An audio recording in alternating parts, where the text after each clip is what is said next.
Hello, this is Sachin Sawant, your UK immigration lawyer. Today I am going to talk about sponsoring nannies. So, this is the new change after the skilled worker rules came into play. Nannies have been added to the list of eligible job codes that can be sponsored as a skilled worker. The, the code that well for them is the job code is 6122. This is the code that is to be used. But remember, we have been getting a lot of pushback from home office. Usually nannies are allowed to be working in the authorizing officer. So authorizing officer is a person who is responsible for the sponsor license,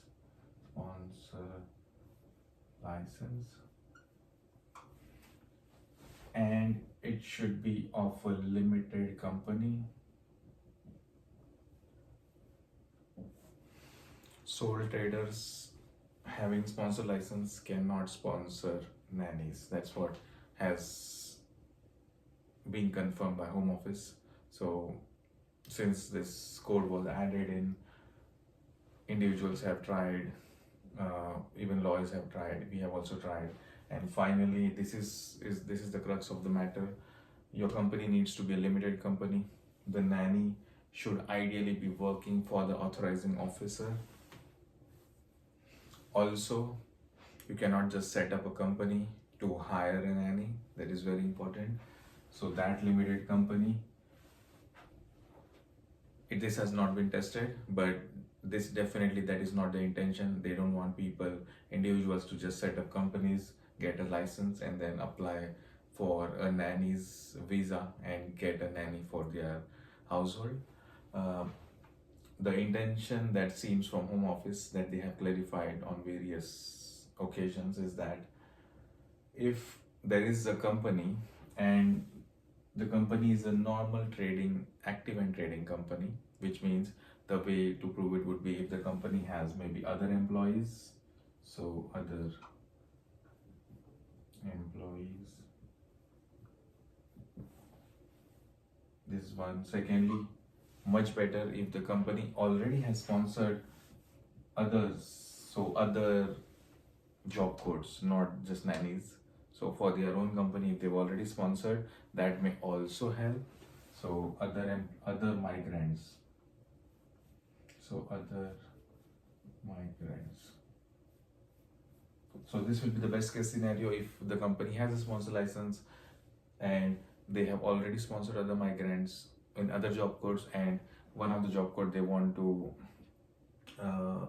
employ someone is the nanny 6122.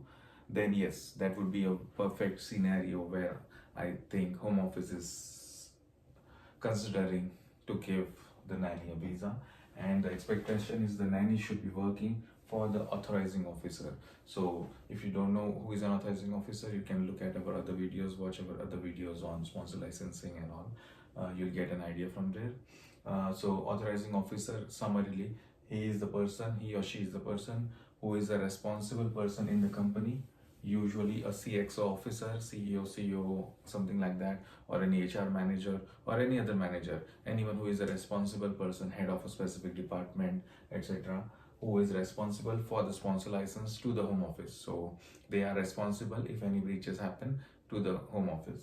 So if that person needs a nanny, then that nanny can work for the household of the authorizing officer. So the logic that implies from this is, from whatever we learned from home office, is the nanny would be working for the authorizing officer's household, so that it would free up time for the authorizing officer to work in the business. So that is what seems to be the goal of allowing the nannies to be sponsored. So they cannot be just sponsored and then outsourced to third parties. That is not allowed. Agencies cannot sponsor nannies. So very restricted area. Nannies have been allowed only where the company is a limited company, has a sponsor license, and only to work for the authorizing officer. So that is summarily the nanny corner. So that is what we call it. And yes, if you do like this video, we do represent employees on sponsor license, nanny visas, other migrants visas, everything under UK immigration law. So if you have any queries regarding being an authorizing officer or applying for the license, sponsor license, or anything around these, then definitely book a consultation with us. Links will be down below. If you do like this video, do subscribe to our channel, give a thumbs up to this video, click on the bell icon, that's for notifications. So we do make videos regularly. You'll get to know the next videos that we'll be making on different immigration, UK immigration areas. And yes, subscribe to our channel and follow us on various social platforms, Facebook, Twitter, etc. And thank you very much for watching this video.